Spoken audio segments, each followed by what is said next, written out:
for a well-played game and for the win. For us, the game, it went in two halves.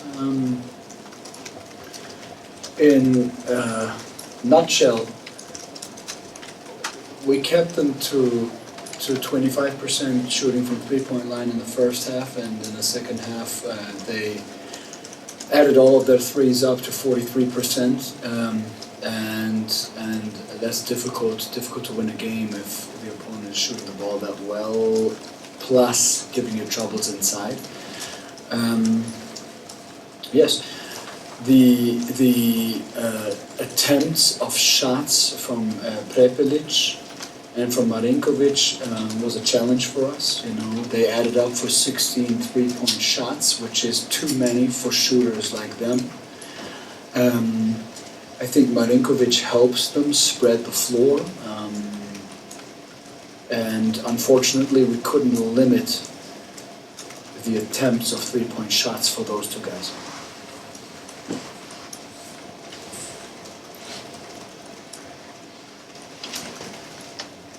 Coach, after the halftime, how did you try to adjust, for the three-point shooting, for all these attempts, and what didn't work out?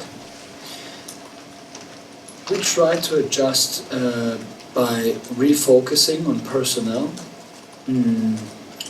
That was the one thing. The other thing, what hurt us in the first half more than the three-point shooting, was cutting and offensive rebounding by the opponent. So that was our main topic, keeping them off the glass and keeping them out of the paint by cuts, which that team does very well. They are a team that gets close to the rim, that has a lot of attempts close to the rim, and that's what we wanted to contain. So that was our conversation at halftime.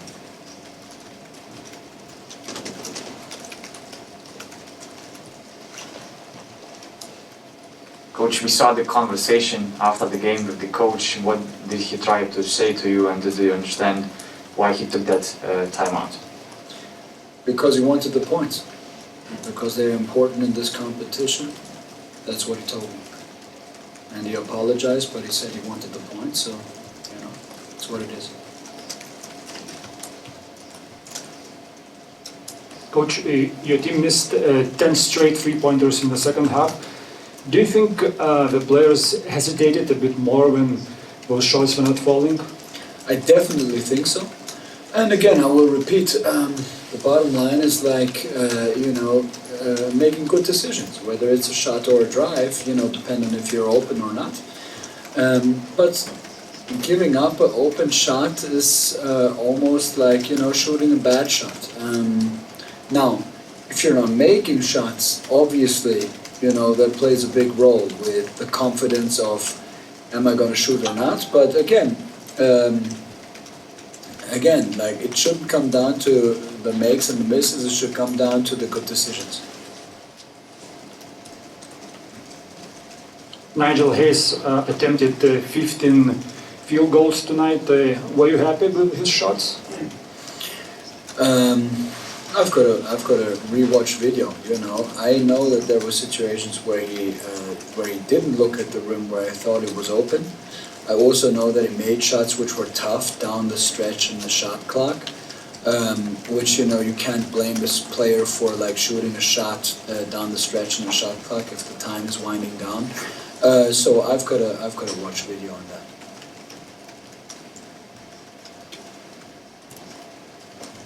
Regarding next week, is there any information if you're traveling to France? No, we haven't heard anything. Which about rebounding, is this difference normal to you, and how strong is Valencia front line, you guys? They are a very good rebounding team, so that's the one thing, I do think that, if the one thing is, if the ball goes in by the opponent, there are no opportunities to rebound the ball. I think they played a role in the second half. But yeah, that's it. About Marty Gibbon, how serious is his injury? We don't think it's very serious. It's Achilles, inflammation in the Achilles. We're going to look at it more detailed tomorrow, but we do not think it's very serious.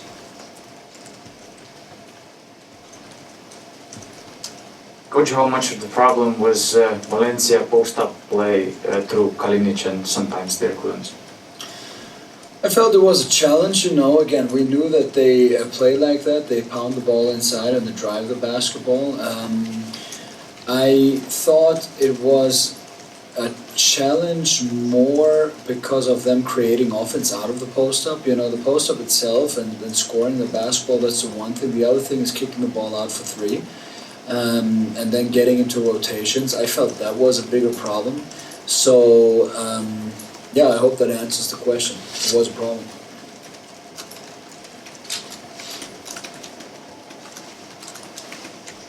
Okay. All right.